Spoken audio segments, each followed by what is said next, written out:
신의견 179회 시작하겠습니다. 와, 다음 180회네. 그러게요. 거의 키랑 비슷해지는 거 아니에요? 네, 제 키랑 거의 제 키랑 제 점점 아침 키랑 비슷해요. 저도 점점 멀어지고 니키 내 키랑 점점 멀었네. 네. 현재는 저녁 키네요. 니키다. 네. 저는 진행을 맡은 김학휘 기자고요. 그리고 네가? 네, 저는 김학휘고요. 아, 그래. 옆에는 김선재 아나운서. 안녕하세요, 김선재입니다. 그래. 왜? 그리고 에헴. 정현석 변호사님. 안녕하세요, 정현석 변호사입니다. 그리고 김선욱 변호사님. 안녕하세요, 김선호 변호사입니다. 이제 뭐 반팔에 뭐 네, 자켓 입고 이제 다니네. 막 나가는 거죠. 여름이죠, 뭐. 네. 네. 이거 야구야 뭐야? 뭐요? SBS야? 몇번 입고 왔는데? 뭐 SBS야? 시계를 새로 이거 사셨어요? MLB. 아 이거요? 갤럭시 아니야 이거? 시계는 저기 아이워치. 남들 아무도 안 쓰는 LG 워치라고. 아 진짜? 아, 왜 터져?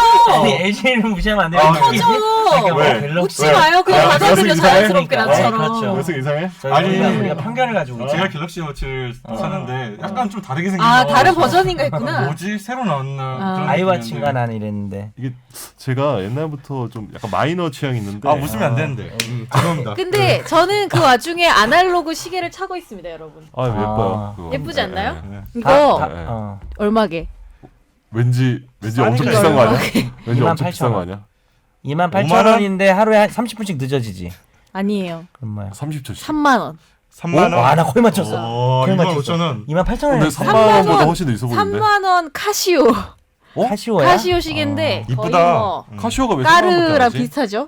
카시오가 3만 원밖에 예쁘죠? 안 해요? 네, 아날로그 오. 시계를 저는 꿋꿋하게 차고 있습니다. 예뻐요. 갑자기 나 해외여행 처음 간 게 베이징이거든요. 네. 자금성 입구에서 시계 팔더라고요. 롤렉스. 그래서. 롤렉스. 그래서 10개를 샀어요. A급? A급으로? 에이 브라더 이거 아니야? 그거 나중에 야 엑스 짝퉁인 거 티나냐? 이거 아니, 짝퉁인 거 알았는데. 신세계에서 나온 장면이잖아요. 그렇지. 그건 좀 덜하네. 약간 잠깐 막간 이정재 성대모사였어요. 그건 좀 덜하네 그래. 이 정도였어요? 네. 이정재였어 저게? 그건 좀 덜하네. 아니 그러니까 이게 관상이랑 섞였어. 아. 관상가 양반 이거랑 그건 좀 저는 덜하네. 목소리가 계속 비슷하던데 다른데 뭐 암살 그 다 달라요. 다 다릅니다. 이번에 다릅니까? 드라마 하시던데. 암살에서는 김구 선생님이 나를 의심해 요 정도고요. 똑같은데. 관상에서는 관상가 양반 달라요. 약간 이게 두께가 다르다. 달라요. 두께 다릅니다. 결이 약간 다르지만. 그리고 신세계에서는 그 뭐 파병가요 요런 정도. 사투리 비슷하게 쓰잖아요. 아, 예, 그렇죠. 근데 비슷한데. 사실 다 정현석이야. 그냥 목에 힘준 정현석이야. 그렇군요. 신과 함께에서도 했잖아요. 신과 함께해서도 그만하자. 영화 스포할 것 같아 더 하다가. 그러면 뭐 자연스럽게 순서로 되게 지금 본인 제일 부자연스러워. 네, LG 워치 얘기를 아무도 안 해. LG 워치. 아 그래 좋아요? LG 워치 좋아요? 이거 저기 2년 전에 이거 제 핸드폰 살 때 같이 껴서 이거 원래 5,000원인가 추가하면은 이거 월 5,000원 추가하면은 그냥 꽁으로 주는 거 있잖아요. 아이고 그랬죠. 다들 시기가 난리네. 근데 왜 이제 차셨어요? 있었어요. 2년 있었는데 전부터 찬 거예요? 입고 있다가 몇 달 동안 입고 어. 있다가 있었지 하고 충전해서 이거 잘 쓰고 워치 뭐가 있습니다. 좋아요? 저 안 써봐가지고. 야, 나만 시계 안 쳐. 나 다음 주에 돌핀 차가지고 온다. 내 첫 시계가 돌핀인데. 그래? 돌핀 나도 저기 그 어디 구석탱이 있는 것 초등학생 같은데. 때. 서랍에. 아니면 저 미키 마우스 이런 거. 나 그거 알아. 또 뭐 있었지? 또 그런 손목시계 뭐 있지? 약간 옛날 감성 돋는 거? 잊어버려. 돌핀 갑자기 떠올랐어. 카시오랑. 얼마 전에는 많이 아직 있긴 한데 스와치 같은 거 많이 스와치. 한창 유행했었잖아요. 스와치는 스와치. 조금 아직도 하지. 그래도. 그렇죠. 2000년 초반까지 쓰지. 젤리시계 젤리시계. 젤리시계. 그것도 약간 니 이거 세대야. 너무 그거 나 학교 다닐 고등학교라고 때. 아니야? 네, 우리 학교 다닐 때 더 옛날 걸 젤리시계. 찾아야 돼. 돌핀하고 카시오 말고 뭐 있지 않았어? 나 군대 갈 때 돌핀이죠. 저는 돌핀인 것 같은데. 기억에 남는 초딩 때 하는 근데 거. 카시오 예뻐요. 정말 예쁜 게 많아요, 여러분. 맞아. 내가 가성비 좋아요. 가성비. PPL은 카시오는. 아닙니다. 카시오. 마이너한 걸 좋아하신다면 뭐 그거 말고 뭐 딴 거도 마이너한 거 차도 제 와이프 그러니까 제가 5년 전에 와이프가 마이너. 그러니까 5년 내 차로 하는데 지금 아내가 타고 있는데 네 죄송합니다. 그 르노 삼성 QM5라고 가족 공격할 거 나오는. 그것도 이제 좋아해요. 시골에 딱 몰고 가니까 작은아버지가 손흥아 출세했다고 너 왜 차 몰고 다녀 그래서 작은아버지 이거 저기 국산차라고 가만히 있지 그냥. 왜 예. 저러고. 그냥 근데 또 그냥 뭐 뭐 있는 그대로 말하거든요. 성격이. 그러니까. 작은 아버지는 좀 작은가요? 아 죄송합니다. 작은 아버지 좀 키가 좀 작습니다. 네. 네, 저는 좀 키가 나도 큰데. 나중에 작은 아버지 네. 되겠네. 아, 나 아직 아버지지. 작은 아버지. 이미 작은 아버지. 약간 나도 작은 아버지 되겠네. 큰 아버지네. 큰 아버지. 아 진짜 말도 안 되는 개그를 받아주네. 죄송합니다. 웃겼어. 아, 네. 정말 다들 행복의 이모- 기준이 낮아요. 큰 이모 작은 이모 쉽게 행복해지네. 나오겠다 이제 점점. 약간 기분이 안 좋았었는데 약간 업되고 좋아졌어. 있어요. 저의 LG 워치 기분- 덕분에 기분은 왜 안 좋았어? 기분이 너무 어땠네요. 바빠가지고요. 아 요즘 네, 상태가 이제- 안 좋구나. 이제 순서 넘어갈게요. 네. 이제 네, 네. 하죠. 네. 네, 어, 그러면 네. 청취자 사연으로 가겠습니다. 팟빵 댓글부터 먼저 좀 하나 하나 소개를. 짚고 넘어가죠. 네. 아 지난 사연에 대해서 네. 네, 뱃살 마왕님께서 첫째 아이의 경우 남편은 그 아이도 인공수정이 아니라 외도로 나온 아이라고 의심하는 거죠. 그 법은 정말 일방적으로 남자에게만 불리한 법이네요.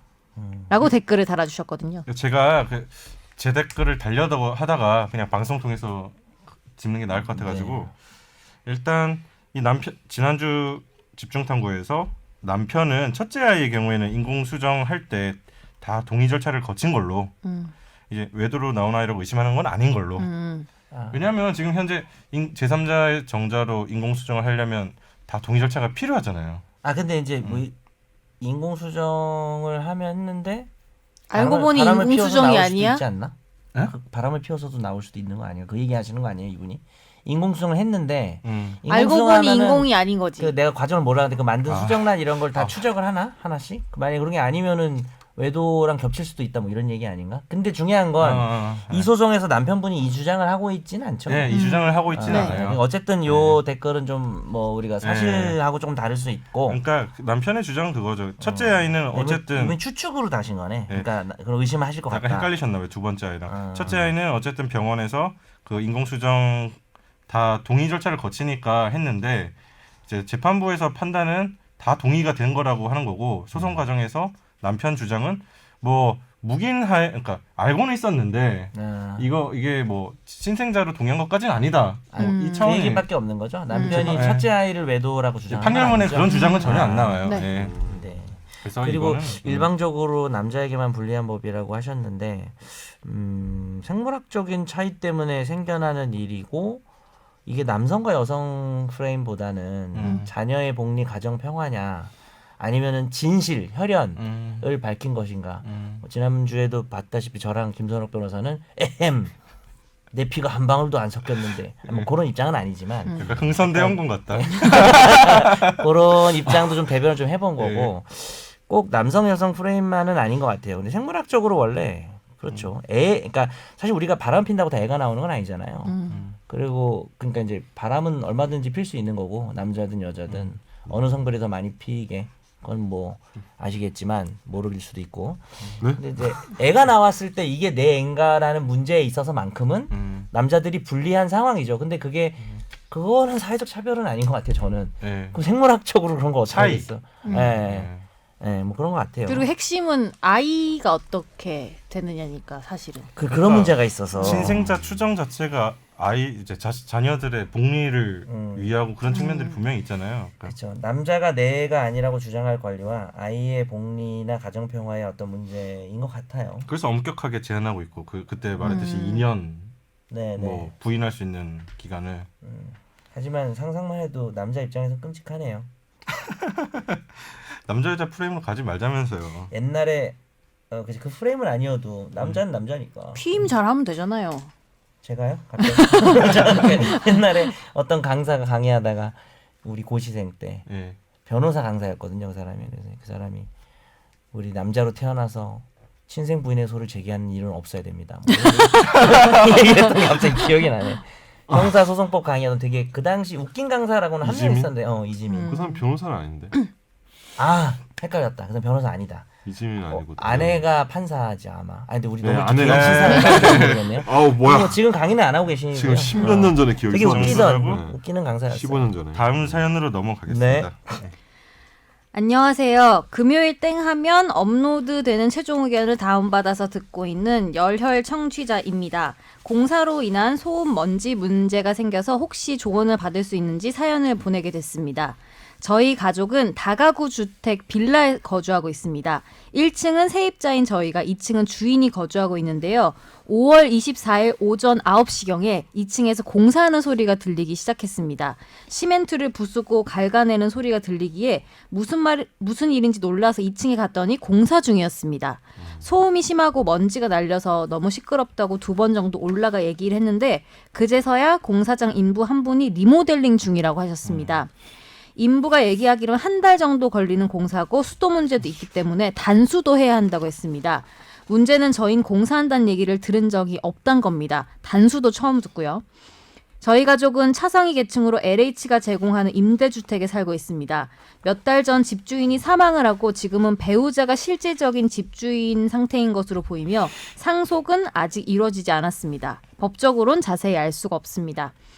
집주인이 사망했다는 소식도 몇 달 후 그 자녀를 통해서 들었고 이 배우자에게 이 문제를 논의하기 위해 문자를 보냈지만 답장이 없는 상태입니다. 원래부터 집주인 배우자와는 층간소음 문제로 사이가 좋진 않았습니다만 이젠 아예 그쪽에서 대화하기를 거부하고 있습니다. 집주인 배우자는 자신의 아들을 보내서 문제를 해결하라고 했지만 며칠만 걸리면 끝날 일이니 참아달라고만 하고 있습니다. 다만 저희 어머니께서 건강 상태가 좋지 못해서 매일 집에 계시는 상태이고 소음과 먼지 때문에 스트레스를 많이 받고 계십니다. 정기적으로 병원에 다니시는데 혈압이 떨어지지 않아서 복용하는 약도 늘린 상태입니다. 답답해서 구청에 민원을 넣어봤지만 다른 건물에서 공사 중인 먼지와 소음은 해결할 수 있지만 같은 건물에 해결할 수 없다는 답변을 들었습니다. 법적으로 해결하려면 민사소송을 걸어야 한다는 것까지도요. 궁금한 건 만일 민사소송을 걸었다 해도 승소할 확률이 더 높은지 그리고 공사가 바로 중단될 수 있는지입니다. 변호사를 선임할 여력은 없지만 혹시라도 공사를 강행하게 되면 어쩔 수 없이 소송을 준비해야 할 것 같습니다. 저희가 생각하는 문제는 세입자에게 말 한마디 없이 공사를 진행하는 건데요. 4-5 가구가 사는 곳인데 어떤 말도 없고 이 소음 분진도 오롯이 세입자가 감당하고 있습니다. 너무 답답하고 화가 나지만 법적으로 어떻게 해결해야 하는지 궁금해서 사연 보냅니다. 이게 어떻게 하는 게 가장 좋을까요? 이게 소송이라는 거는 가장 마지막에 가야 하지 않을까요? 그러니까 다짜고짜 소송을 가면 그 전에 어떻게 해결할 수 있는 방법은 없을까요? 이게 참 굉장히 자주 있는 일인데 네. 집주인이 자기가 이제 2층에 자기가 거주하는 공간에서 공사를 하는 거잖아요. 그래서 이걸 공사금지 가처분 이렇게 한다고 해서 인용이 될 것 같지는 않고 이거를 근데 다만 임대차 계약을 체결해서 뭐 이제 차임, 그러니까 월세를 내고 계실 것 같은데 월세를 상당 부분 좀 차감을 하는 게 좋지 않을까. 왜냐면 내가 임차 목적물에서 그러니까 1층에서 이제 거주하고 있는데 제대로 이제 평온하게 사는 게 아니잖아요. 이미 임대차 계약에서 하면은 자기가 임대차 계약의 목적물, 즉 세대로 사는 집에 정상적으로 생활을 해야 되는데 정상적으로 생활을 할 수 없으니까 그거 주장하면서 월세를 좀 뭐 그 공사 기간 동안에 상당하는 부분 아예 공제를 하든가.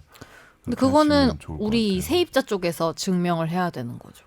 그렇죠. 근데 이제 저도 이런 소송을 해봤는데 실제로 굉장히 좀 쉽지가 않더라고요. 그러니까 먼지 같은 거 나는 걸 좀 차단할 수 있게 뭐 가벽 같은 걸 세워놓도록 한다거나.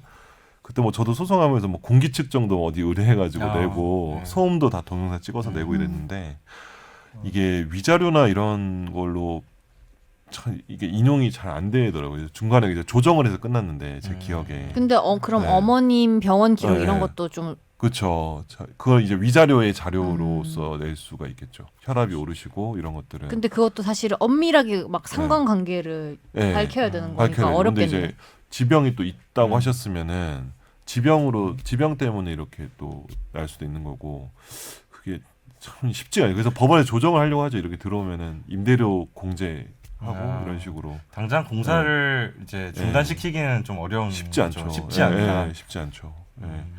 그래서 얘기를 잘해서 이제 근데 어제 집주인도 공사를 안 할 수는 없잖아요. 그죠? 자기 집을 이제 리모델링 하는 거니까. 그러니까 최대한 소음과 이제 분진을 예방할 수 있게 뭐 차단 시설을 좀 해달라고 요청을 하고 그 다음에 이제 그 임대료 부분을 좀 공제를 좀 해달라. 왜냐하면 정상적으로 살 수 없으니까. 법원 가기 네. 전에 말씀하시는 네, 거죠? 그건 그렇게 좀 하는 게 소 좋을 것 재개하기 같아요. 전에 약간 네. 합의를 서로 하시는 게 왜냐하면 가도 지금 결과가 예. 어떨지 모르니까. 그렇죠. 몇 달 걸리고 뭐 몇 달 사이 공사 다 끝나잖아요. 한 달 정도 걸린댔으니까 네. 수호를 제기하면 일단 한 달 동안은 피해를 보셔야 되는 상황인 그렇죠. 거고. 무조건. 예.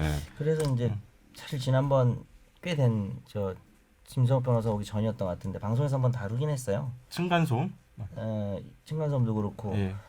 여기 환경분쟁조정위원회가 있긴 있어요. 네. 그러니까 이제 지금 뭐 김 변호사님 한 얘기 다 맞고 네. 이제 그 전에 뭐 그런 절차도 있다는 거는 뭐 음. 알아두면 좋을 것 같은데 여기 가면은 이제 이 뭐 조사를 해가지고 소음은 뭐 65dB인가 그렇고 먼지는 뭐 저도 잘 몰라요 이거 문송한데 1시간에 세제곱미터당 뭐 200 마이크로그램 네. 이상이라든지 이런 기준이 있는 것 같더라고요. 네. 분쟁 조정위에서 나와서 다 이렇게 그 조사를 하나 봐요. 그렇게 해가지고 그 뭐 배상 물어줘라. 그래가지고 실제로 뭐 그렇게 됐을 때 이제 뭐 누구 가족에 대해서 뭐 한 몇백만 원 정도, 뭐 한 300, 400 이렇게 물어주는 케이스는 2, 300 케이스는 좀 계속 있다고 하네요. 그래서 그렇게 되면은 뭐 여러 가지 사진도 좀 찍어놓고 그렇게 하라는 것들을 지난번에도 한번 제가 이게 저도 잘 이거 막 외우고 있는 건 아니라서 네. 저희 변호사들이 뭐 소송을 주로 하니까. 근데 진짜 매너가 없는 게 요즘에 보면 공사할 때 그냥 엘리베이터나 출입 현관 공동 출입 현관에 그냥 종이에다가 언제부터 언제까지 공사 예정이다 양해 바란다만 써서 붙여도 되는 거잖아 사실은. 아파트에서는 보통 그렇게 그렇게 하죠. 하죠. 네. 근데 그게 뭐가 떡도 어려운 돌리고 거라고 사전에 이러지? 찾아가서. 예. 뭐 음료수도 드리고 많이 그러니까 하죠. 이 청취자분은 매너가 없네. 보니까 집주인 배우자분이 대화를 거절하고 있는 상황 같아서 사람 더 화가 어떻게든 나신 것 올려가지고. 같아. 아까 말씀하신 환경분쟁 조정위원회가 개입하게 되면 그래도 대화를 하려고 그러겠죠. 대화를 뭐, 하시겠죠, 그래서 집주인분이? 뭐 홈페이지나 예. 우편 방문을 통해서 강제 대화 참여. 요사건 심사관이 배정이 돼서 현장 예. 조사하고 뭐 그런답니다. 그러니까 중간에 누군가 와야지 대화가 이어질 수는 있겠다 생각이 드네요. 아. 청취자분 입장에서는 대화를 시도하고 있는 상황인데 저쪽에서 응하지 않는다는 것 같으니까 네. 그렇죠. 그런 방법이 있지 않을까. 저도 소송은 제일 마지막 단계라고 생각을 하고 네. 일단 근데 다저 생각 같죠. 이게 저 요새 좀 이거 뭐 얼마 전에 제가 뭐 용역 보고서 쓴다고 뭐 제가 궁시렁궁시렁 했잖아요. 네. 그게 이제 조정제도와 관련된 보고서인데 우리나라의 이제 행정형 조정, 그러니까 행정부에서 산하의 조정위원회가 엄청 많아요. 네. 거의 한 100개 가까이 되는 걸. 그러니까 막 이제 기간 이기주의와 여러 가지가 결합이 되면서 만들었는데 웃긴 게 이제 환경분쟁 조정위원회도 있지만 이거 뭐 주택임대차 분쟁 조정위원회도 있어요. 그런 거. 네. 네. 그래서 워낙 임대차 관련해서는 이것도 임대차 관계잖아요. 이게 다른 건물 아니고 사실 네. 세입자랑 집주인 간의 관계니까. 그래서 주택임대차 분쟁조정위원회 홈페이지 같은데 가셔서 아마 아니면 전화로 하셔도 돼요. 네. 이런 일이 있는데 여기다 신청해도 되냐 하면은 ARS 담당하시면 네. 다 알려주거든요. 그래서 그런 쪽으로 문의를 해보시는 것도 좋을 것 같아요. 요즘 그러니까 소송 외에도 근데 그런 행정형 조정은 돈이 안 들어. 되게 좋아. 네.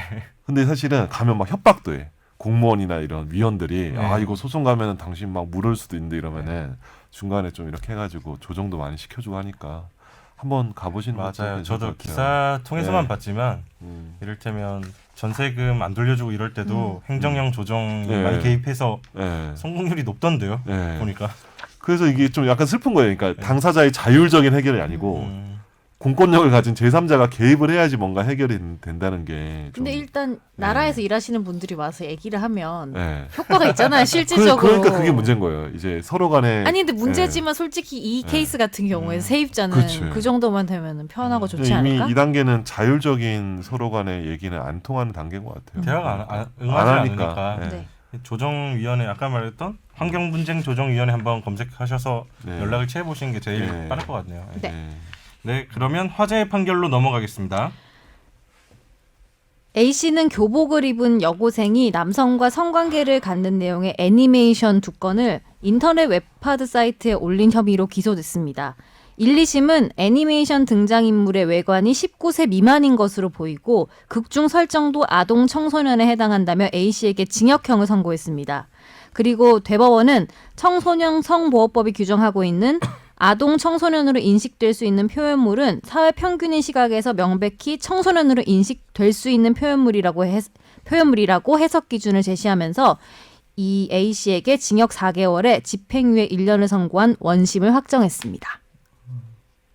이게 쉽게 얘기하면 그거죠. 그러니까 애니메이션인데 왜 이 아동 청소년 음란물로 보느냐고 주장하는 거 아니에요, 원고가? 그렇죠. 뭐 그건 사실 법 해석의 문제긴 하죠. 고등학생이 나오는 건데 실제로 헌법재판소에서는 2015년도에 성인이 미성년자인 척 연기를 하면서 성관계를 갖거나 혹은 뭐 가상의 인물 뭐 이런 것들도 아동 그러니까 뭐 해당한다. 만화를 말하는 거지. 그래서 뭐 이런 경우도 지속적으로 유포 접촉하면은 왜곡된 아동에 대한 어떤 아동 청소년의 성에 대한 왜곡된 인식과 비정상적인 태도를 형성할 수 있다. 그렇기 때문에 중한 형벌로 다질 필요가 있다. 그러니까 문제는 형벌로 처벌할 것이냐의 문제인 것 같아요. 그러니까 뭐 어차피 뭐 좀 쓰레기 같은 만화겠죠. 근데 이제 이거를 돌리고 보고 이런 것들을 뭐 유포하고 이러는 것들을 형사처벌할 것인가. 근데 난 궁금한 게 그러면 누가 봐도 미성년자가 아니야. 그런데 교복을 입고 나오면? 그 실제 미성년자인데 아니요. 아니 궁금할 수 있잖아요. 허리도 아파. 아이고 막 이러고 막 말도 그러니까 잘 누가 못해. 봐도 미성년자 아닌데 그냥 교복만 교복만 입고 입었어. 그럼 어떡해요? 그건 아닐 것 같은데 오인을 못하니까. 교복을 입은 게 아니라 교복을 벗었겠죠. 뭐 사회 평균인 시각에서 명백히 청소년으로 인식될 수 있어야 되잖아요. 평균 여기 시각에서. 평균인 손 들어봐요. 아, 약간 이거 좀, 평균을 네. 맞는 것 같아요. 평균 시각에서 아니면 아니면은 예를 아닌 들어서 걸로 제가 끝나지 교복을 않을까? 입고 죄송합니다. 나 갑자기 아니, 상 누가 봐도 머릿속에 알잖아. 떠올랐어. 아니, 그냥 넘어갈게요. 잠깐만요. 이 판결 이렇게 끝나는 건가요? 지울 때문에. 지울 거야. 다음 머릿속에서. 판결로 넘어갈게요. 그냥 제가 잘못했어요. 네. 다음 판결 내가 넘어갈게요. 질문을 잘못했어. 아 다음 판결 넘어가요? 넘어가요. 아, 진짜요? 더 하실 말씀 있어요? 이거 할 얘기 되게 많은 판결이에요. 아, 다음 좀 판결을 안 하더라도 교복 얘기만 그거 하지 말고 해봐요. 딴 얘기예요. 예. 교복 얘기가 나왔는데 어떻게 아니, 내가 바로 얘기하지 말고 저는 그럼 사복을 입고 있겠습니다. 그만해. 여기서 그럼 법적으로 중요한 것만 좀 짚어주실래요? 이게 중요한 거야? 판결 나왔을 때 대법원에서 일단 보도자료 내고 법적인 얘기를 좀 설명하기 위해서 비유를 해보겠습니다. 네네. 예를 들어서 제가 미친 그냥 A 씨가라고 해요. A 씨가. A 씨인 제가 죄송합니다 안 할게요. 그게 그만할게요. 약간 네. 전 그 생각이 드는 게 그래요. 그러니까 실사 있잖아요. 실사가 아니고 애니메이션이라서 혹시 뭐 쟁점이 됐던 건가? 그러니까 그쵸. 애니메이션은 어쨌든 우리 가상의 인간이 만들어낸 캐릭터잖아요. 네. 그러니까 캐릭터만으로 이 사람이 19세인지 이상인지 이하인지 뭐 이거를 판별할 수 있냐? 왜냐하면 이거는 가상의 인물인데 그래서 누구라도 명백하게 이거를 그 청소년이라고 인지하기는 어렵지 않은 거냐? 근데 극중 설정이 극중 설정. 네, 나이가 지금 어린 거 아니에요? 샘파이러 막 부르고 네, 죄송합니다. 정확하게 어떻게 보면 이 동영상의 극중 설정이 네. 고등학생으로 설정된 주인공들이 네, 교복을 입고 처럼 그렸겠지. 그리고 네. 일본 만화 보면은 고등학생 또 더 어리게 그려. 학교에서 뭐 성관계 갖고 거의 이런 내용인 지금 그쵸. 동영상이라서 중학생처럼 막 중학생이 나올 수도 있는 거고. 누가 봐도 청소년으로 인식할 수 있는 그러니까 이걸 이제 네. 처벌할 거냐의 문제인 거죠. 네. 어떻게 생각해요? 애니메이션인데 중고생이야. 근데 막 뭐 포르노야. 거의. 이거를 만들거나 네. 이걸 유포하는 것은 형사처벌해야 되는가? 어떻게 생각하세요? 근데 이게 옛날에 그때 이거 청소년 보호법 만들 때 이거 뭐 그때 아청 뭐 이렇게 철컹철컹 뭐 이러면서 뭐 이렇게 인터넷에 하도 막 이렇게 네, 남초 사이트에서 많이 나왔잖아요. 저도 좀 고민인 것 같아요.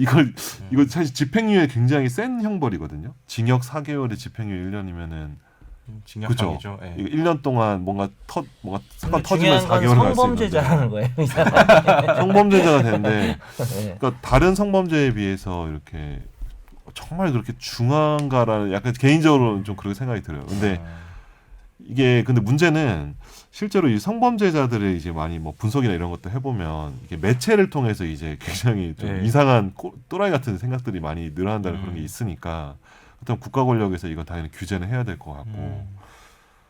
근데 어려워. 이런 어려워. 법이 어. 그러니까 이 법이 잘 되고 잘못되고 모르겠고 이 법이 네. 있다고 하면 저는 처벌을 해야 될 것 그렇죠. 같은 이 게 법이 있으면 애기들한테 왜 처벌해야지. 동화책 같은 거 읽어주면은 음. 그냥 우리는 비유로 생각하잖아요. 예를 들면은 뭐 음. 미녀와 야수를 누가 실존하는 미녀와 야수를 생각해. 근데 음. 이제 그렇지 않은 사람들 되게 많잖아요. 특히 어린 친구들은. 근데 그런 거 다 영향을 받지 않을까? 그러니까 이게 단순히 만화라고 인지를 잘 못할 수도 있잖아. 이해를 못했어. 그러니까 이걸 보는 시청자가 보는 애가 어리면 아니, 그 얘기야? 그러니까 그런 경우 있잖아요. 그것처럼 사실 단순히 뭐 만화라고 해서 영향이 뭐 적다거나 이렇게는 생각하기 어렵다는 거죠. 근데 지금 얘기한 거는 보는 사람이 어린 경우의 논의랑 좀 섞여 있는 거 아닌가? 예를 들어서 만약 성인이면 우리 같은 사람이 보는 거야. 막 여고생 막 남고생 나와가지고 막 해. 그럼 우리가 나쁜 영향을 받나? 잘 모르겠는데. 이미 나쁜 영향을 다 받아서 더 나빠질 거 없는 것 같아요. 개인적으로. 나보고 얘기하는 거야? 아니요, 그냥 뭐 우리죠. 이 아동 제 기억으로는 아동 청소년 뭐 이제 음란물 관련해서는 소지한 사람도 처벌하게 하게 돼 있잖아요. 그렇죠. 저기 그거 가지고 이제 남초 사이트에서 뭐 상당히 그래서 반발이 뭐 제 심했던 걸로 선배가 기억하는데, 그래서 자기 혹시 예. 교통사고 나면은 나와서 혹시 비명사하면은 하드 없애달라고 저한테 사실 바다에 던지라고 이런 얘기 했던 실제로 예, 그 선배가 제가 좀 그런 혹시 상상은 누구나 아니, 하는. 예, 그 그렇죠. 선배 혹시 아니요, 이 선배 아니었어요. 이 선배 아니었어요. 저는 근데- 다른 후배한테. 다른 약간 선배였어요. 지금 아동 청소년 아청법이라 부르고 약칭을 네, 보니까 네. 청소년 성보호법으로 약칭을 정해놨더라고요. 네. 네네. 근데 아무튼 청소년은 좀 특별하니까 근데 이제 성적으로 보호해야 된다. 이렇게 얘기해야 될 것 같아요. 나눠서 실제로 아동이나 청소년이 나와서 성관계를 갖는 영상을 찍게 하면 그건 논란이 없잖아요. 네, 그건 네. 이제 우리가 소위 해외에서도 많이 문제되는 아동 포르노라든지 네, 그렇죠. 이런 네. 것들은 정말 뭐 논란이 없는 건데 그거는 일단 제끼고 그건 문제는 문제다. 네. 아동이 아니야. 청소년도 아니고 어른인데 음. 너무 청소년처럼 어려 보여. 개동안이야. 내지 이 애니메이션 아니면 애니메이션이야. 이런 것도 처벌을 한다면 사실 이걸 만들고 보는 것 자체는 아무런 피해가 없어요. 근데 이걸 만들고 보는 산업이 활성화되면 아동 청소년에 대한 어떤 성범죄나 왜곡된 성의식이 커지는 해악을 크게 본다면 네. 형사처벌을 하는 거지. 나는 그런 입장이거든요. 그래서 네. 저는 안 그런 입장이에요. 저는 그냥 가상이라든지 뭐 현실로 그냥 뭐 판타지로 존재하는 거는 뭐 우리가 무슨 고어물도 있잖아요. 네. 뭐 내장도 찍고 뭐 다 하잖아요. 그거 본다고 내장 찍는 거 아니니까 나는 이거에 대해서는 좀 너무 엄숙주의가 아닌가라고 생각하는 편이에요. 근데 이제 고민되는 거는 그러면 네. 애니메이션인데 네. 막 초딩이야. 어. 막 더 말 담기도 끔찍해. 막 더 내려가. 막 애기야. 막 유아야. 아동이 나와. 유아야 막. 어. 그러면은 이제 정말 끔찍해지는 거지. 네. 근데 그렇다고 한들 그게 이제 쓰레기인 거고 우리가 안 보는 거고 쌍욕을 하는 거지. 그걸 만든 녀석한테. 근데 그 사람을 성범죄자로 만들 수 있나 근데 거죠. 그걸 만들거나 본 사람을 성범죄자로 만들거나 그걸 또 본다고 해서 보통의 사람들이 아동 성범죄자가 되고 아동 성범죄자인 사람이 그걸 보겠죠. 그냥 제가 볼 때는 전 약간 그런 네. 주의거든요. 어떤 미디어가 주는 영향이라는 게 네. 그냥 인간관계가 좀 증명된 확실히 게 증명되지 증명된 게 않았다. 없어서 네. 그냥 그런 애들이 보는 거고 오히려 뭐 그런 얘기도 있잖아요. 우리가 뭐 너무 흔한 오래된 얘기지 뭐 야동을 봄으로써 뭐 그러니까 이런 아동 청소년 말고 그냥 네. 뭐 야동을 봄으로써 좀 억제 기능도 있다라는 얘기도 있잖아요. 심지어 그래서 네. 폭력을 보면서 폭력 좀 억제되고 뭐 그런 거라서 이거 뭐 저는 애니메이션하고 그런 거는 좀 형사 처벌하는 것은 대신 이제 너무 개동안인데 성인이야. 근데 이제 그럴 때는 출연 시작하고 끝날 때 의무적으로 다는 거죠. 저는 성인입니다. 이러면서 자막 처리? 그 저기 계속 그 42세 뭐 이렇게. 중간에도 계속 이렇게 상단에 나온 거지. 성인입니다. 그게 거의 주의 성인입니다. 주의성입니다. 집중 탐구급 주제다. 다른 나라 어떻게 뭐, 하나 이거? 이거는 다른 논쟁이 나라는 이런 거 엄청 없나? 많은 주제예요. 이게 생길 때부터 논쟁이 많았었잖아요. 그렇죠. 옛날 장난 아니었지. 김 변호사님 생각은 마지막 정리를. 저도 좀 비범죄화가 맞는 것 같은데 또 왜냐면 쉽진 않지. 이게 청소년을 왜냐면 그렇잖아요. 만약에 성인 여성이 나와요. 그 청소년이 나와요. 그러면 성인 여성이 영화야? 나오는 실사? 그 음란물은 처벌하지 않잖아요. 이 청소년 보호법으로는. 네. 아, 이거 정통법으로 따로 정통법에서 정통법으로 음란물로 처벌. 음란물로 처벌하지. 이거 너무 약하지 그건 처벌이. 너무 약한데 거의 처벌 안 하지 걸려도. 거의 비범죄 하죠. 거의 비범죄화된 거지. 그죠? 거의. 근데 청소년 보호법 이거 걸리면은 집행유예. 네. 이렇게 차별을 해야 되나? 어차피 그냥 상당히- 규제가 안 되지 않나요? 이게 네? 뭐 음란물 규제는 거의 안 되는 것 그리고 같아요. 이게 애매하잖아요. 네. 청소년인지 아닌지 그냥 그렇죠. 명백한- 평균인 시각에서 명백히 청소년으로 인식될 수 있는 표현물. 그러니까. 근데 실제로 그 배우가 청소년이 아니거나 애니메이션이면 좀 논란이 있는 것 같아요. 나중에 한번 다뤄봅시다. 이거 한번 조사해서 다뤄도 네, 이것도 되게 뜨거운 주제입니다. 그래서 언제 한번 불거질 거예요 아마 뉴스 한번 또 무슨 일 생기면. 이건 또 헌재 한번 갈 것 같은데? 네. 이거 가지고 네. 아. 왜냐면 15년 이 사건에서. 네. 이런 비슷한 사건에서 그러면 다음 판결 넘어갈게요. 하지 말까? 네, 뭐 네. 넘어. 시간이 너무 음란물에서 지체돼서 그럼 바로 이거는 한번 넘어갈게요. LG 워치도 나왔습니다. 네, 그러면 집중 탐구로 가겠습니다. 네, 지난주에 이제 저희 법조계에서 핫했던 이슈 중에 김학의 전 차관 사건을 가지고 왔습니다. 드디어 나왔구만. 이제 어떻게 보면 수사가 거의 종결이 된 거죠. 기소까지 됐으니까. 그래서 1년의 과정을 한번 살펴보고 이번 검찰 수사 결과에 대해서 여러 가지 막 평들이 막 나오고 있는 상황 같아요. 어제 발표를 했기 때문에 저희가 한번 짚어보겠습니다. 간단하게 경과 보겠습니다. 저희가 한번 다뤘었는데 올해 3월 18일에 문재인 대통령이 이제 장자연, 김학의, 버닝썬 사건 명운 걸고 수사해라 그 네. 지시가 있었죠. 그때 저희가 바로 집중 탐구를 한번 다뤘었고 네.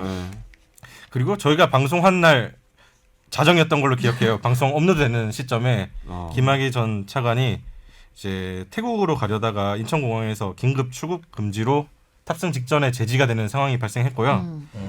그 다음 주 3월 25일에 검찰 과거사위원회에서 김학의 전 차관 사건 재수사를 권고를 했습니다. 그래서 김학의 전 차관에 대해서는 그 특가법상 뇌물수수 혐의를 이제 적용을 했고 그 곽상도 당시 민정수석과 이중희 전 민정비서관에 대해서는 직권남용 혐의 적용했습니다. 이게 크게 보면 김학의의 성범죄 사건이 하나의 줄기고 그 수사가 외압이 있었다든지 수사 제대로 안 했다 이렇게 네네네. 두 가지 줄기로 재수사를 권고를 한 겁니다. 그리고 바로 이어서 3월 29일 날 이제 검찰에서 대규모 수사단이 출범을 합니다. 3월 29일부터 활동을 시작했고요.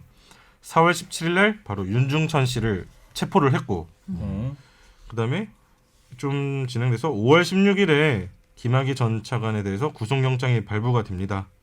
뭐 그때 신종열 이제 부장판사는 주요 범죄 혐의가 소명되고 증거인멸이나 도망 염려 등과 같은 구속 사유도 인정된다고 밝혔었는데 아무래도 저기 긴급 출국 금지 아까 말했던 공항에서 이제 잡히고 이제 탑승 전에 제지당하고 네. 이런 사정들 다 고려된 거 아닌가 싶고요. 그 혐의는 이때 뇌물이었어요. 뭐 네. 성범죄 관련해서는 이때 혐의를 적용하진 않았어요. 네.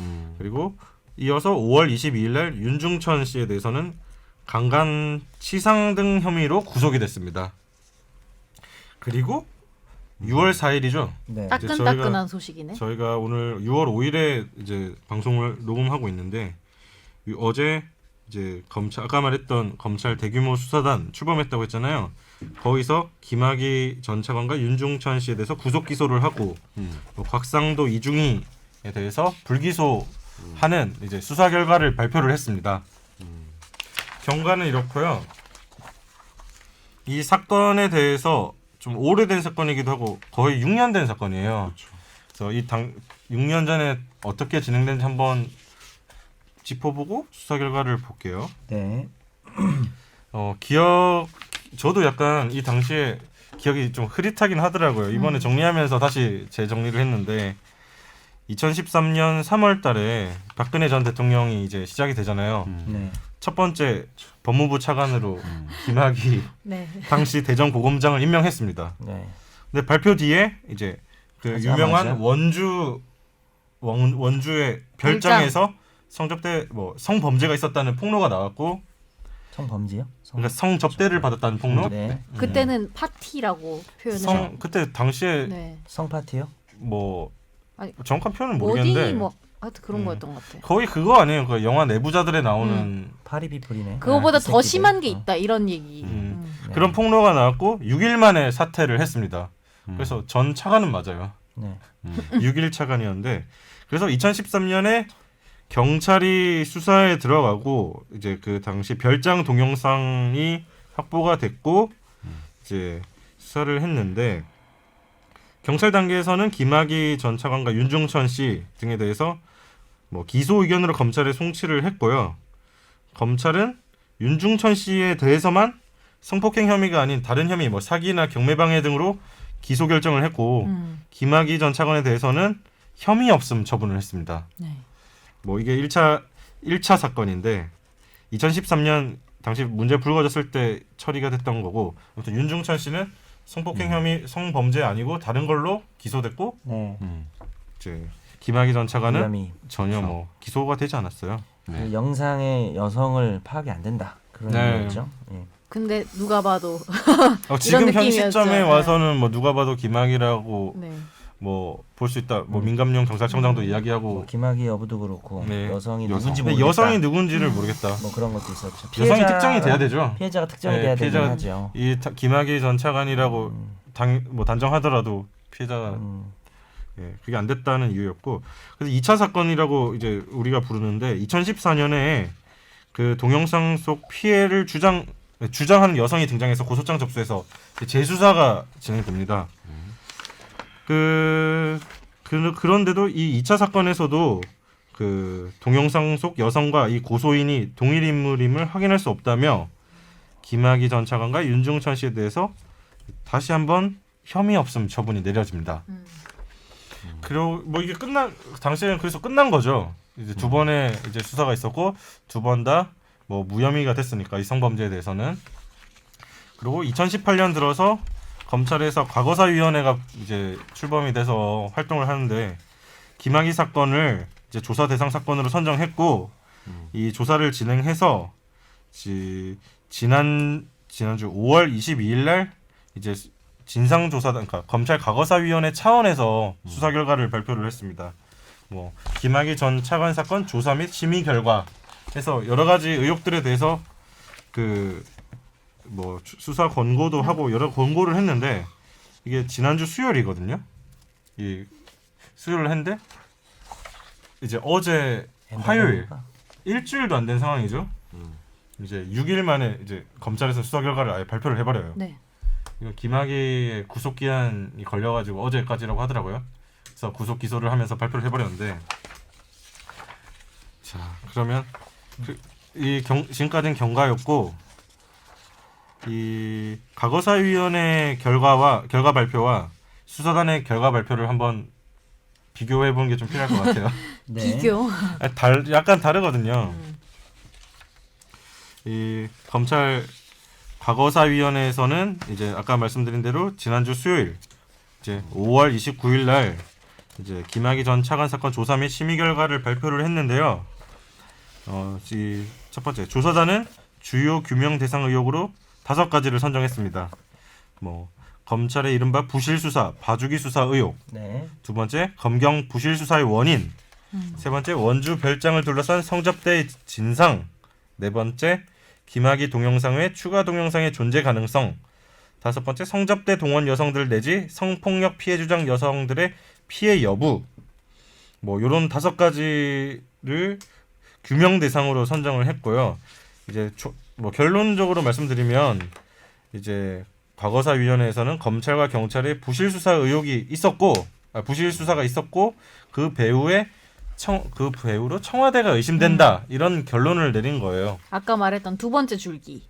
네. 그러니까 아까 아까 말했듯이 김학의 전 차관의 성접대라고 표현하는 게 맞을까요? 범죄라고 표현하는 게 맞을까요? 성접대는 기본 베이스니까 성접대 베이스로 가시죠. 성접대 이 큰 관련된, 줄기가 있을 거고 이제 그 당시의 수사 아까 말했듯이 부실 수사. 두 차례에 걸쳐서 무혐의 이제 혐의 없음 처분한 거에 대한 이 부실 수사 이 두 줄기가 있는데 네. 이 두 가지 다에 대해서 이제 그 과거사위원회는 문제가 있다고 보고 수사를 하라고 권고를 한 거죠. 네. 크게 보면 뭐 이 과거사위원회 조사 및 심의 결과에서 4가지를 권고를 하는데 권고 내용만 살펴보고 넘어가겠습니다. 첫 번째는 위원회가 권고한 사건 및 그 관련 범죄 혐의에 대해 검찰이 성역 없는 엄정한 수사를 할 것. 두 번째, 이제 공수처 설치를 위한 입법적 논의에 법무부와 검찰이 적극 참여할 것. 세 번째, 검찰 결재 제도를 점검하고 제도 개선을 할 것. 네 번째, 성범죄 처벌 강화와 피해자 보호를 위한 법률 개정에 착수할 것. 뭐 다 과거사위원회 결과를 보면 다 문제가 있고 다 의혹이 있고 추가 의혹도 나오고 네. 뭐 그런 상황이에요. 자, 그래서 지난주에 이런 결과를 발표했는데 6일 만에 이제 6월 4일에 6월 4일에 검찰 이제 대규모 수사단에서 수사 결과를 발표를 하는데 이제 핵심은 그거죠. 핵심부터 얘기를 하면 김학의 전 차관에 대해서는 구속 기소하는데 뇌물 혐의다. 성이 빠졌죠. 뭐 성범죄에 대해서 성폭력에 대해서는 빠졌고 뇌물 혐의로 갔고 뇌물 혐의에 성접대가 포함이 돼 있긴 해요. 접대는 한 건 맞지만 성범죄는 아니다. 성폭력 뭐 이제 아까 말씀하셨던 성접대 베이스에서 그 이상 폭행은 아니다. 아니다는 판단을 한 거고 검찰 차원에서 윤종천 씨에 대해서는 또 강간등치상 혐의로 적용을 했어요. 구속할 때. 이게 피해 여성에 대해서 뭐 폭행, 협박, 성관계 영상 등으로 심리적으로 억압한 후에 뭐 강간을 했다.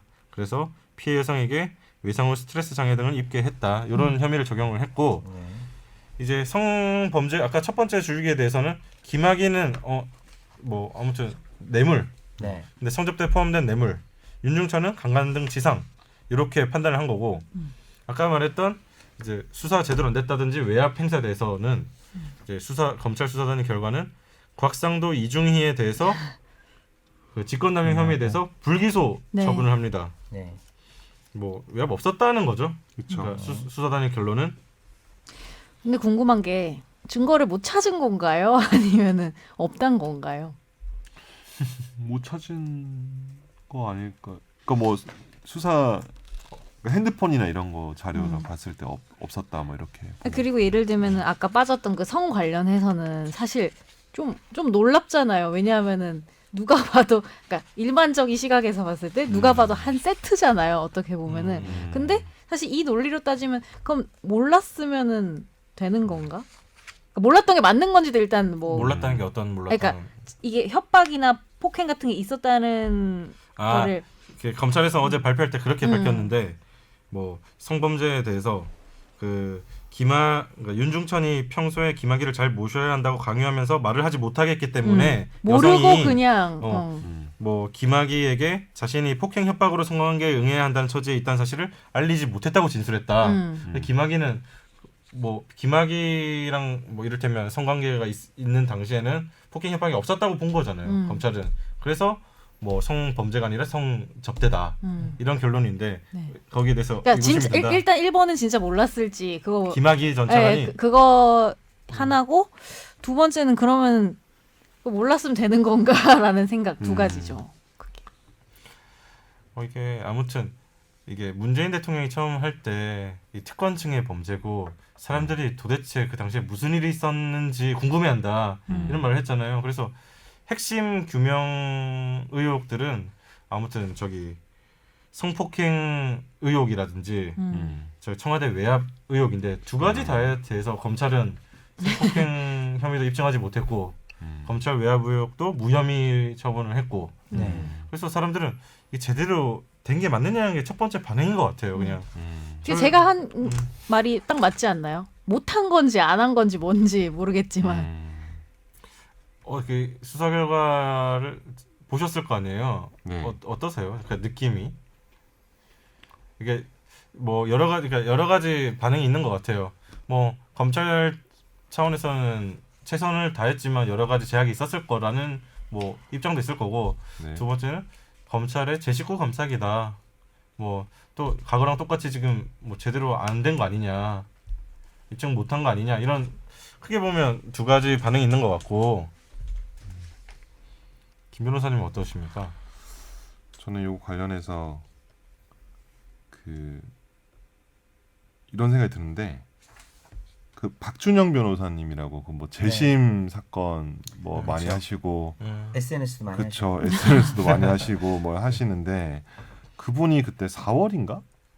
그때 SNS에 이제 과거사 이거 그때 이 사건을 자기 담당을 하면서 이 팀에 계셨죠. 이 팀에 계셨을 거예요. 네. 하면서 이제 어떤 그런 얘기하죠. 그러니까 우리가 이제 박준현 변호사한테 기대는 어떤 이미지는 뭔가 이렇게 규명이 되지 않은 것들을 파고 근데 그것이 대중이 바라는 것이 이제 방향성을 바랬던 거죠. 어떻게 보면은. 그러니까 박준현 변호사 본인도 이런 얘기 하는 거예요. 내가 왜 이런 SNS 써가지고 이렇게 욕이나 처먹고 막 이러면서 막 쓰면서 얘기한 게 대중이 바라는 방향성대로 어떤 사건을 이렇게 볼 수는 없는 것 아니냐. 근데 그렇게 이제 뭐 김선재 아나운서님은 이제 이게 정말 밝혀진 거냐 이렇게 하지만 실제로 밝혀봤는데 없었다, 못 없었다. 찾았다 뭐 이런 근데 이제 거잖아요. 중요한 거는 실제로 막 팠는데 없었어.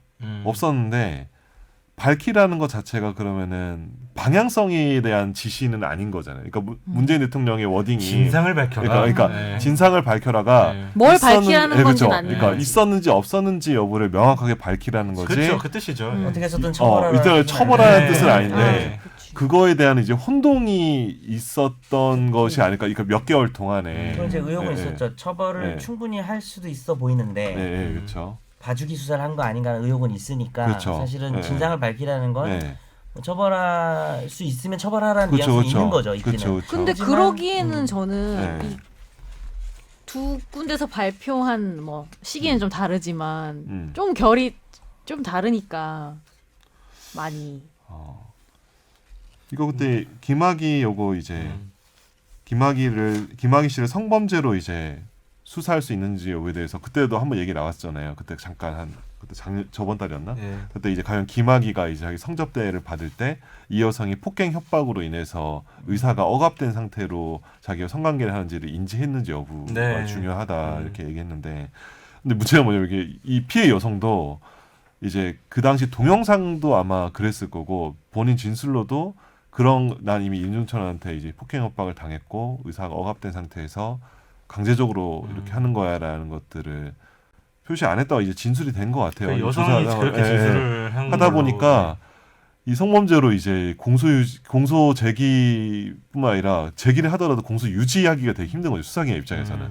왜냐 김학의는 안 했다 그러지, 윤중천은 입 다물고 있지, 피해 여성은 또 그렇게 말하니까 난처한 거죠. 수사기관 입장에서는 저는 그런 면에서는 약간 당연한 것 같아요. 그러니까 실제로 근데 첫 번째 성범죄 관련된 성범죄 부분은 물론 윤중천은 이제 기소가 됐죠. 그 피해 여성 A에 대해서 네. A에 대해서 그 동영상에 나오는 그 여성 A거든요.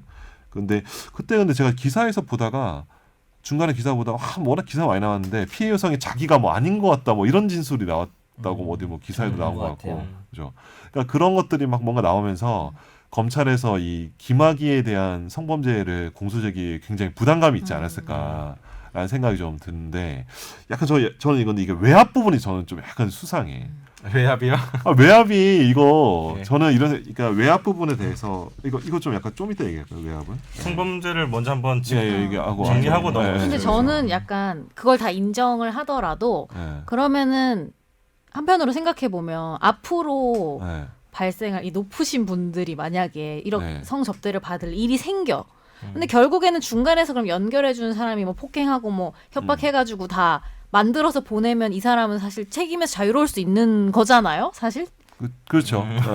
그렇죠. 예, 맞아.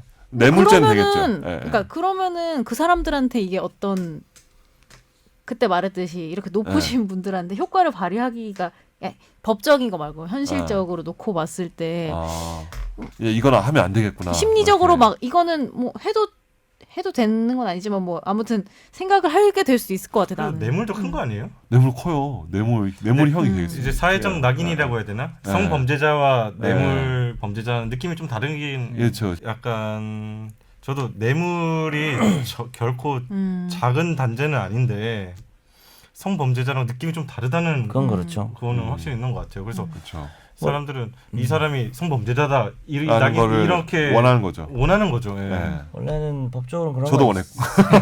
다 원해. 네. 그 내가 폭행 협박을 해서 성관계를 가지면 이제 강간죄인데 타인이 폭행 협박하는 과정과 내가 성관계를 가질 과정을 다 내가 알고 있고 계산하고 관리하고 장악하고 있으면은 역시 강간죄고 네. 공동정범이죠.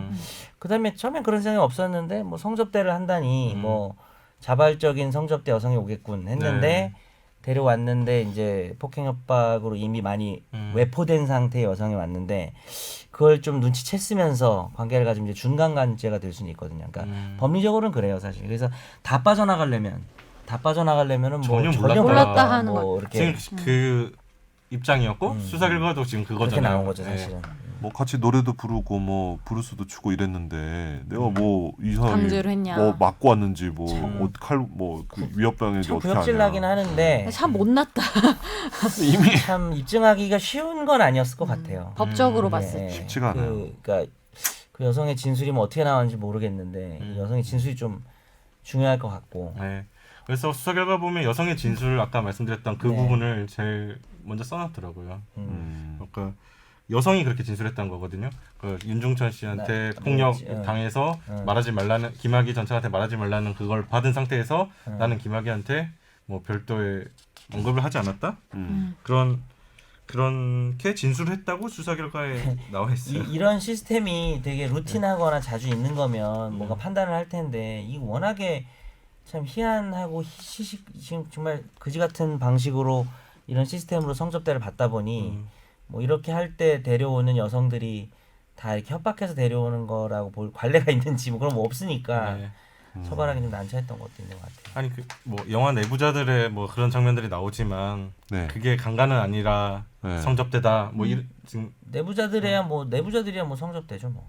거기는 결국 강간은 합의된 없죠. 그러니까 지금 그 별장에서 그 파티를 그렇게 보는 거 아니에요 지금. 그치. 이 결과는. 이걸 이렇게 그쵸. 보는 거지. 그래서 김학의가 등장하는 그 별장 원주 별장 그 파티가 내부자들과 같은 그 파티의 개념이다. 파티요? 네, 이렇게 보는 거 아닌가요?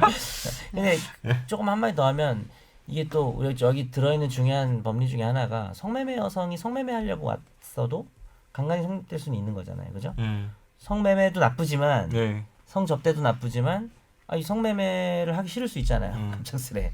그래서 거부했는데 야이씨 너 성매매하고 돈 다 줬는데 뭐야 하고 뭐 때려서 하면 그건 강간이 되니까 성매매 여성도 사실 성폭력 피해자가 될 수 있으니까 뭐 이분들이 성매매 여성인지 제가 잘 모르겠지만 네. 그건 뭐 아니었던 것 같고 뭐 그렇다는 거죠. 어때요 일반 시민 입장에서? 시민이에요? 일반 시민 어젯밤에- 농객. 나 어제 어젯밤에 일반- 무고한 시민이 한 명 죽었습니다. 무한 시민. 근데 여기 보면은 당연히 힘이 빠질 수밖에 없지 않나? 사실은 음.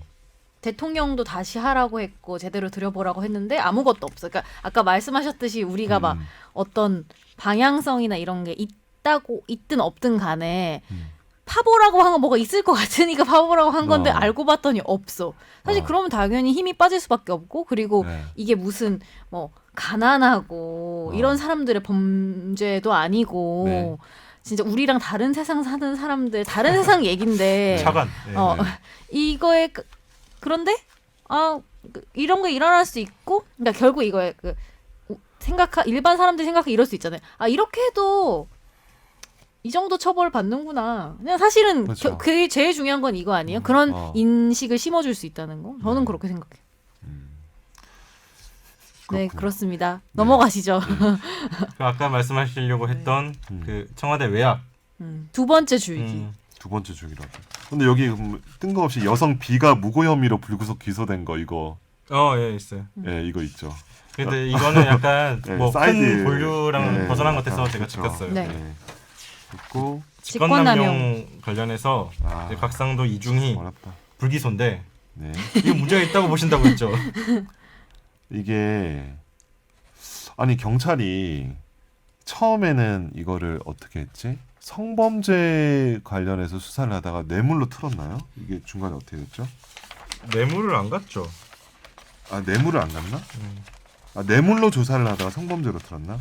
아 맞다. 그러니까 수사 초기에는 경찰이 뇌물 수수 등 부패 범죄 측면에서 접근했으나 수사 도중에 갑자기 방향을 선회해서 성범죄로만 입건 송치했다. 김학의와 관련해서.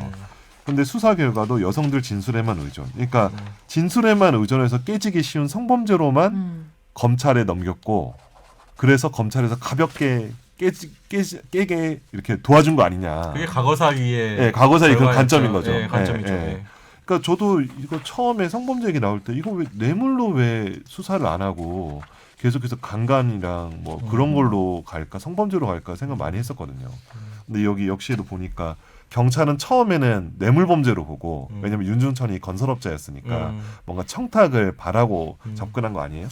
근데 이제 그 부분에 대해서 이제 이게 이 부분 관련해서 이제 청와대의 어떤 라인에 대해서는 곽상도 전 민정수석 비서관과 이중희 전 민정비서관이 경찰의 어떤 그 라인에 대해서 전혀 개입하지 않았다라고 본 거죠. 그러니까 증거가 없다라고 본 거죠. 정확히는. 네.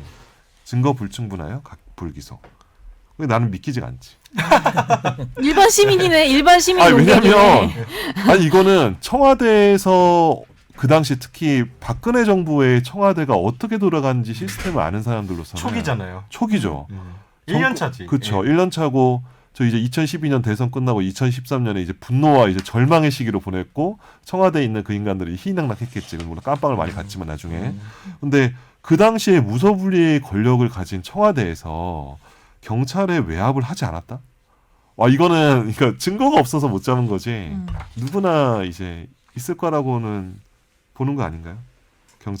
경찰에다가.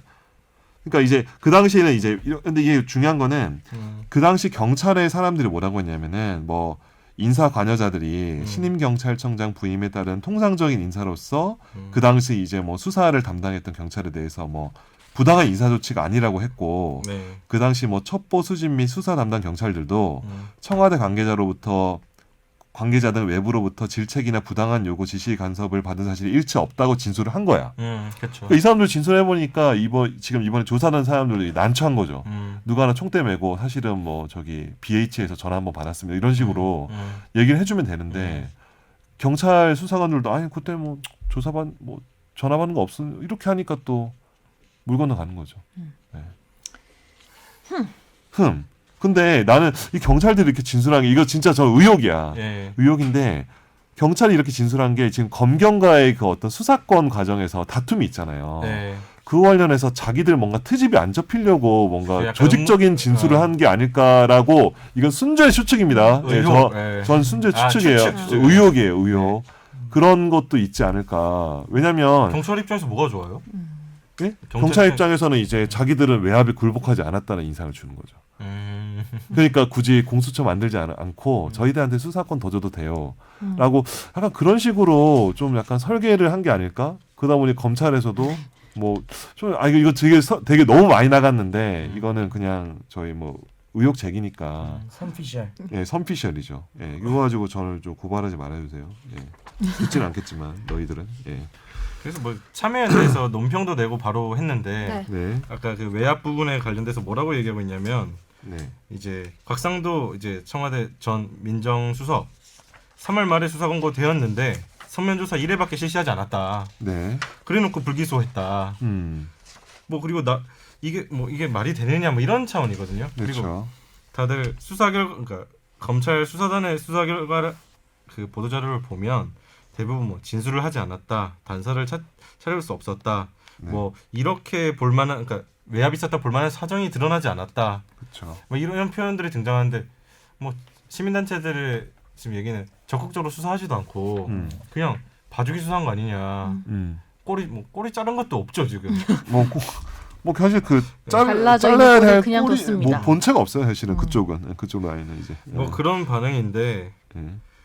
그러니까 난 그런 생각도 들던데. 그러니까 아까 여기 저도 의혹 그러니까 뭐 그냥 음모론 비슷한 건데 학피셜. 이게 뭐 참여연대나 저기 김학이라는 거야 김학이? 예.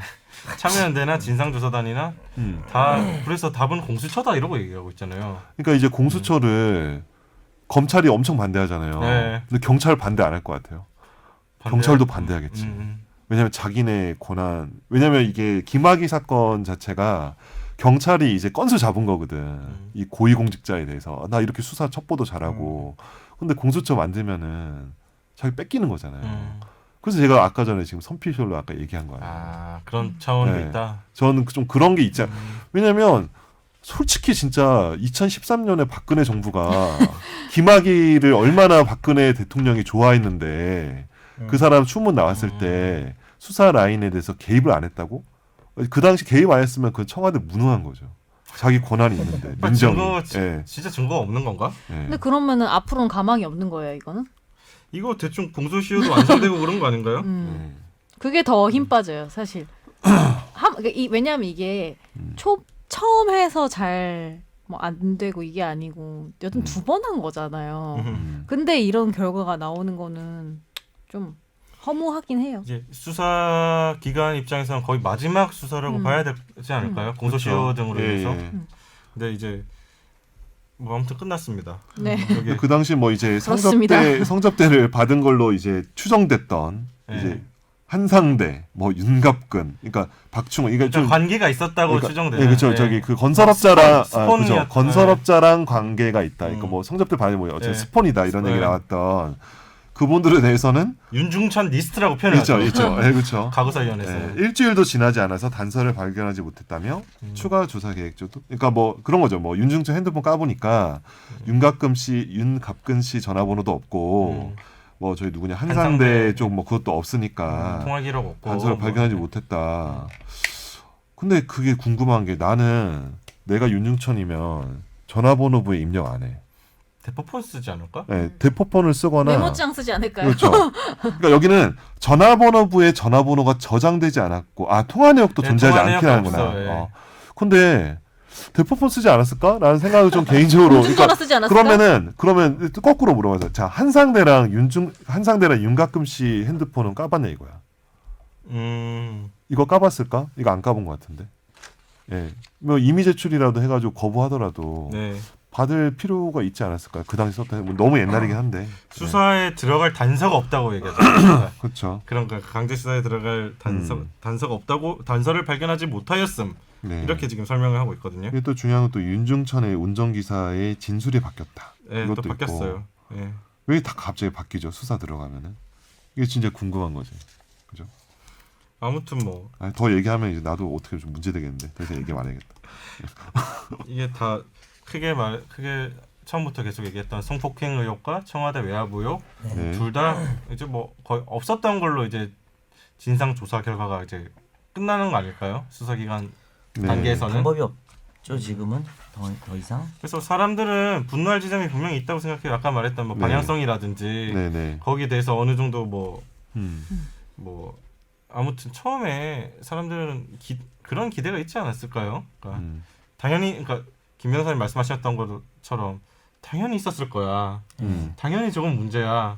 그 생각하고 두 번이나 무혐의가 나왔던 사건이니까 이번에는 뭔가 달라지겠지. 네. 네. 근데 지금 크게 보면 이제 똑같잖아요. 다 여기에 대해서는 기대했던 부분은 없는 거니까. 그렇지만 뭐 법적으로 그렇다면 나는 뭐 아까 이제 변호사님들이 설명해 네. 주셨던 뭐 강간이라든지 그건 성접죄로 본 판단이라든지 이런 건 존중하는데 약간 아쉬운 마음이 드는 거는 어떻게 할 수가 없네요. 약간 그래서 결국에는 기소된 것만이라도 좀 잘. 처음 기소되는 거예요. 네. 김학의 전 차관. 그거라도 좀 잘 됐으면 좋겠다 생각합니다. 문제 없지 않을까요? 네, 그렇죠. 지금 상황에서는. 근데 이제 기소된 건 그렇겠죠. 기소된 부분도 근데 이거 공소유지 이거 진짜 신경 많이 써야 될 것 같습니다. 왜요? 일단 왜냐면은 일단 김학의 아저씨 뇌물 부분 같은 경우는 뭐 넘어갈 수 있다 치더라도 누구지? 아니다 죄송합니다. 이거 뇌물 이게 기소된 거는 어느 정도 뭐 이게 뭐 네. 실제로 현금 수표 받고 그림 받고 이런 거 맞으면은 그렇죠. 뭐 공소시효도 문제 안 될 것 같고 이슈도 없는 것 같아요. 이슈가 없는 것 같고 그러니까 사람들이 기대했던 거 혐의들은 거의 다 불구속 그러니까 불기소가 나와서 김학의 전 차관에 대해서는. 그쵸. 근데 이제 참여연대도 그렇고 뭐 저도 그렇지만 그러니까 사실 결과에 대해서 분노하는 건 뭐 그것도 맞을 수 있는데 결과에 이르기까지의 과정에 대해서 사실은 좀 저도 의문이 있는 게 있네요. 예. 저도 뭐 아까 전에 뭐 경찰 부분에 대해서 얘기했지만 사실 저도 의혹인 거고 그 경찰들이 뭐 조직적으로 허위 진술을 했을 것 같지는 않아요. 근데 그 당시 이제 그런 외압이나 이런 것들을 실제로 이렇게 직접적으로는 아니었다고 하더라도 검찰의 어떤 계속적인 수사 지휘나 이런 걸 통해서 그거를 외압으로 인지할 수 있지 않았을까? 왜냐하면 그 당시 경찰의 그 PD 수첩에서 제가 작년에 봤을 때 경찰 수사관이 이거 뭐 막 얘기가 막 계속 이렇게 인터뷰가 있었거든요. 그 당시 제 기억에. 근데 그런 어떤 간접적인 어떤 외압 같은 것도 외압으로 볼 수 있지 않을까? 뭐 그런 것들 좀 고민이 많습니다. 네, 약간 의지에 달린 문제지 않을까요? 네 그렇죠. 네. 그래요. 오늘 뭐 이 정도에서 정리를 하고 정 변호사님이 제목이나 지어주시면 어때요? 네, 제가 사실 아까 말씀드렸지만 한 얘기 안 하면 티 안 날 수도 있는데 네. 한 40시간을 안 자고 와서 지금 연속 40시간 앉아. 네, 한 1분도 안 잤어요. 그래서 지금 거의 이제 꿈에서 지금 잠깐 김학의를 봤거든요. 예. 꿈을 봤는데 수의를 입고 하여튼 아니고요. 혹시 백발이던가요? 제가 우리 끝날 때 제목 짓는 순서가 아예 공식 코너가 됐나 봐요. 그죠? 지금 제목 뭘로 뽑았죠? 제목을 지금 김학의로 뽑았네요. 제목을. 네. 너무한 거 아니에요? 같이 좀 학의. 해봐요. 나 혼자한테 맡기지 말고. 근데 지금 아까 전부터 보니까 정 변호사님 지금 약간 저기 다른 세계에 계신 것 같아요. 의식이 지금 지금 사후세계 보면은. 약간 좀 죄송해요. 방송하면서 그러면 안 되는데 오늘 예. 사과드립니다. 이게 잠을 자고 오는 것도 어떤 방송을 위한 책임이라고 그렇죠. 생각합니다. 제가 잘 달아볼게요. 제목은. 예. 그래요? 그렇게 지금 하시죠. 달아봐요. 지금 있을 때 지금은 뭐 대충 달아봐요. 대충. 김학이 뭐 끝났나 끝나지 않았나 뭐 이런 느낌이 오. 들었는데 끝나지 않았다 이거 하기에는 어때요? 너무 무책임한 것 같아요. 이거 어때요? 예. 김학의 엔드게임. 근데 엔드게임을 번역을 잘못했잖아 예전에 한번. 그래서 어떻게 해요? 가망이 없어 이렇게 번역. 이게 이제 최종 단계라는 뜻인데 그 인피니티 워에서 박지훈 번역가가 이제 This is end game인가? 하여튼 그 원래 대사 모르겠는데 이제 최종 단계라고 그 이제 인피니티 워에서 어떻게 됐죠? 그 가망이 없어라고 나왔어요. 그거를 가망이 없어라 한 거예요. 아 그래요? 근데 그거보다 더 웃겼던 게 이거 모르는구나. 네. 그 오역 사태를 모르는군요.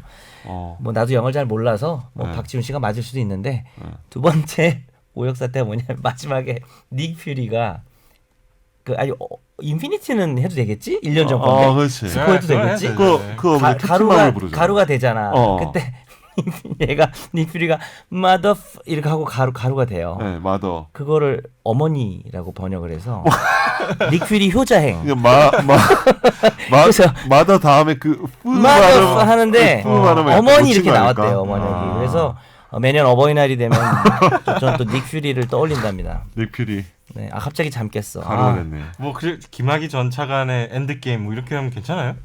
아니요, 뭐 그냥 해본 소리예요. 뭐 되겠어요. 네. 근데 엔드 김학의가 게임은 이제 나쁜가 뭐 타노스가 나쁜가 하시죠. 실형 받아야죠. 엔드게임 봤어요? 저는 안 봤어요. 봤어요? 저도 아직 안 봤습니다. 나 왜, 이제 안 하죠? 내려쳤나? 작은 데선 해요. 작은 데선. 작은 데서요? 백몇석에선 해요. 아 백몇석이요? 저 여태껏 본 영화 중에 제일 재밌었는데. 안 봐야겠다. 엔드 게임까지 나온 거 보니까 오늘 방송 여기서 마무리할게요. 네. 네. 알겠습니다. 네, 여기서 마치겠습니다. 안녕히 계세요. 네, 감사합니다. 감사합니다.